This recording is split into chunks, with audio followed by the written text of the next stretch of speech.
And this is the Mercedes-Benz Rangers postgame show, and X marks the spot in the postseason.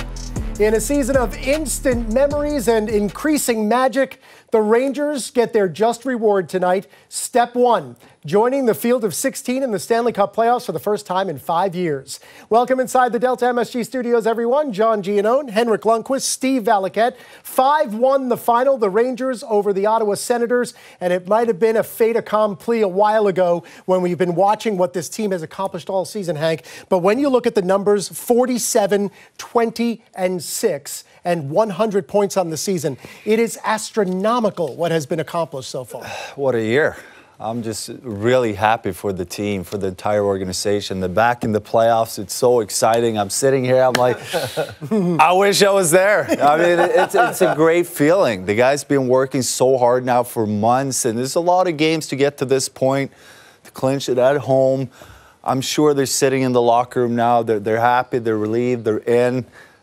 But they should also be proud. The way they've been playing all year to this point, it's been incredible to watch, and I'm really excited for them. Yeah. They're back where they belong in the playoffs. So, you know, what a year so far, and now they have an opportunity to obviously focus on a lot of the details that have helped them so far this year and improve everything, the few areas that they can improve, because everything's been working for them. Yeah.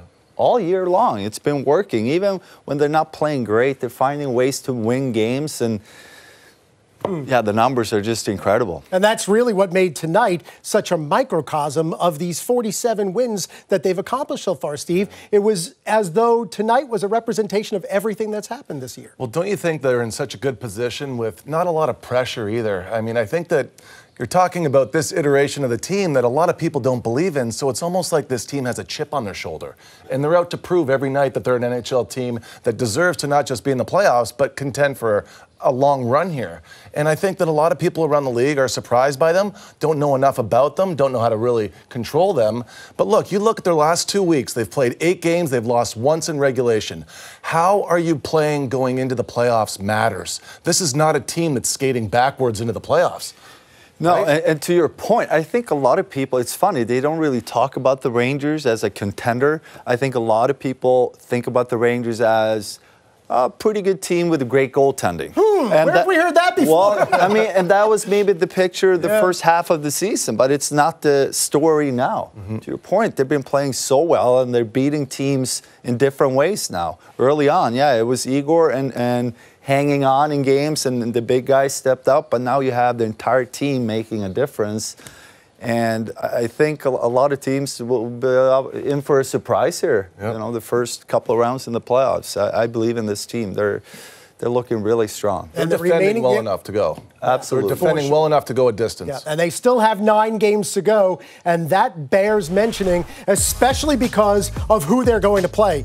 Most notably, who they're going to play next. And it's the team, even with them in points in the Metro Division. Rangers, Hurricanes, Tuesday night at the Garden. That is going to be awesome, and we're going to be here to chronicle it all. And we also want to remind you, we'll tell you now, and we're going to tell you right up until Game 1 of the first round of the playoffs. Every single first round game will be right here on MSG Networks, and we will have extensive pre- and post-game coverage, as well as Sam and Joe on the call for all first-round games involving the Rangers. And the reason the Rangers are in the playoffs is because of what they did tonight in clinching that 100th point and in getting far enough ahead of the Islanders to officially clinch a playoff spot. And, Steve, it began with Artemi Panarin answering an early goal against by the Ottawa Senators, and Panarin doing what he's starting to do a lot more often in recent games. You know what's really neat, too, is it's their 4th goal in the last 2 weeks that have come directly off a face-off. And look, we're talking playoffs because we're excited about it, but you need to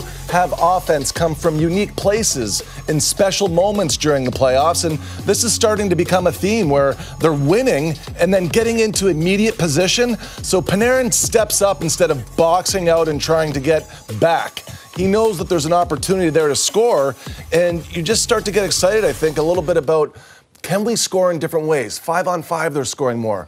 Off the rush, we covered this in the pregame. Since the trade deadline, they're the 5th best team off the rush, so that's back together. Now you're getting face-off goals. The way that your PK is really looking like a power kill. So I like what they're doing here, and it's just a nice way to just add more layers to the offense. And you're watching this game, and they're playing a team that I personally think they look pretty awful. But when you watch the Rangers play tonight and how they set the bar, how they set the standard, that means that within the room they expect a lot of things from each other. It doesn't matter who they're playing, if it's a playoff team or a team that's totally out of it and not really giving them much tonight. So it starts within the room and how high you want to set that bar and accountability and what they expect from each other night in, night out. And they proved it all year long, and especially tonight, I think, playing a team like Ottawa that, yeah, they didn't really show up, but it didn't really matter. Right. The Rangers showed up big time and played a great game.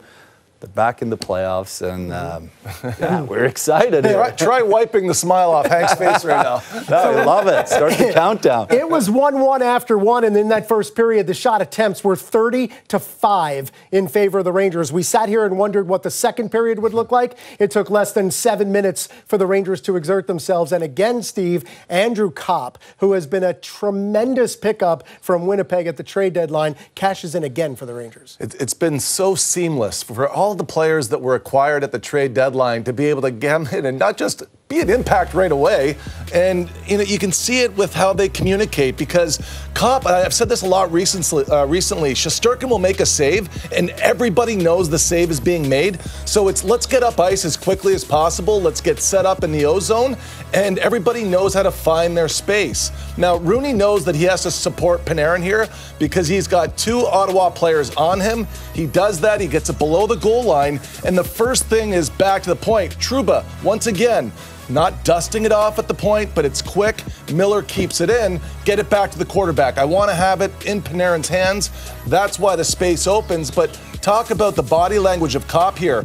The way that he backs off the middle to add a little more vertical angle for him to score. What he's telling Panarin there, guys, is he's saying, I want the puck. I want the puck. Right now, he backs off the middle of the ice so he can score. Great finish, too. That's a goal scorer's finish. Right? Top shelf from that angle. It's not easy because Forsberg was coming out, so he covered pretty much the entire lower part of the net. But that was an excellent finish. And to your point, that they move around so well throughout the game, and it was hard for Ottawa to really defend because the Rangers and they've been doing that so well all year. Every time I watch them play, how they move themselves, the puck, they look fast. So it's really hard for the team. The really bottom teams in the league have a really tough time with the movement because it's hard. They have to read and react constantly. Just a seamless transition to the Rangers for Andrew Copp, who now has points in 9 of his 10 games as a Ranger. Rangers were well on their way after that en route to a 5-1 win, and it was fueled again by their high-octane left wing. We'll chronicle Chris Kreider's night, second star of the night, inching ever closer to that magical 50.